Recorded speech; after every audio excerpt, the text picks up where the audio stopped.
Hello everyone and welcome to the AAR of the 5th turn of my solo playthrough of Axis and Allies Stalingrad. Let's first move to the region board. Well, actually not much happened there. 2 units are left in Potomac and the artillery moved up from Beketovka. Up here in the north I was contemplating attacking one of these two German sites so as to destroy some of those units before Operation Uranus is actually launched, but I decided against it because it might likewise lead to the destruction of these units. But I guess it would be a useful tactic, to take out some of those units, actually most of them, before actually launching Operation Uranus. Which might actually be a good idea because I thought the situation didn't look very good for the Germans on the previous turn, but it actually seems to be looking up. I put a couple of Japanese special troop markers from Memoir 44 next to the units so that I would remember to say something about them. Well, let's see what happened in random order.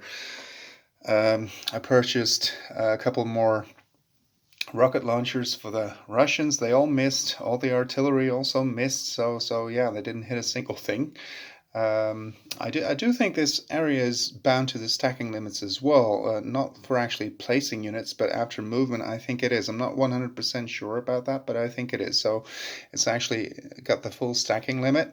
It is allowed to put some infantry or extra supply tokens there as well. Supply tokens don't count against the stacking limit. You can place them there, but then at the end of the movement phase, you have to abide by the limit of 8 stacking, which is okay now. I mean, this is exactly 8, and the infantry pieces were moved onto the bridges. Let's see here, the grain elevator. There were, I believe, 4 defenders there, and the Germans scored. There was an aircraft there as well, and I believe there was a Stuck. And they scored 4 hits. I mean, they were all 1s and 2s all over the place. So they and there was 1 hit in return, which was the Stuck that I took as a casualty. And all the 4 defenders were destroyed. I believe at the time the Germans had actually successfully destroyed this ferry, but the Russians built it back. Although there's not really any sense in it anymore because all the Russian troops in that area have been destroyed now. But yeah, so as far as that's concerned, it actually didn't make much sense to build it back, perhaps. But they were all destroyed, and yeah, in reality, there was a fierce battle for the grain elevator. But yeah, here it was 1 round of combat, and it was all over. So they were unsupplied at the time, so that made it slightly easier for the Germans, because rather than at a 3, the infantry defended at a regular 2, +1 for the fortification and -1 for being unsupplied. Over here, the Germans also took out the lone infantry. Here, these 2 landed by airdrop, and something I hadn't realized before, even though I didn't play it wrongly, I suppose, is that, of course, those troops can be shot out of the air as well by the enemy artillery, because those troops don't actually land until slightly later, when the order card tells you to remove the planes that airdrop. So this infantry, which doubled once it actually got off, could have been destroyed along with the bomber. So admittedly, the Germans were incredibly lucky this turn that not a single artillery hit and not a single Katyusha hit. Over here, well, that's what happened, and I moved these infantry in as well, which doubled. They came from Potomac. Here, the lone infantry was taken out.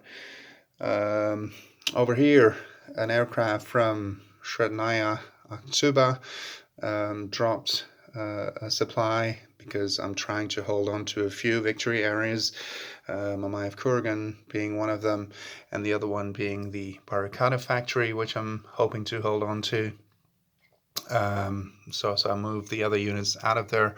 Here, the lone Stuck was actually destroyed on the German turn, but yeah, I subsequently withdrew the infantry that was there. I put 1 in the ambush site over here as well. So I'm trying to hold on here, trying to offload another infantry on the next turn. What I did here, all these units came from Gumrak.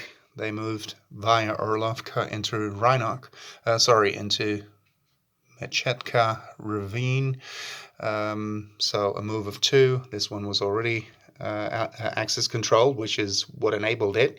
It's important to note in this game, at least, it's not possible to simply move through a vacant area if it's enemy controlled, of course, unless you're blitzing. And the best way to blitz then is to move a mechanized infantry along with a tank, and you can match those, you can pair those.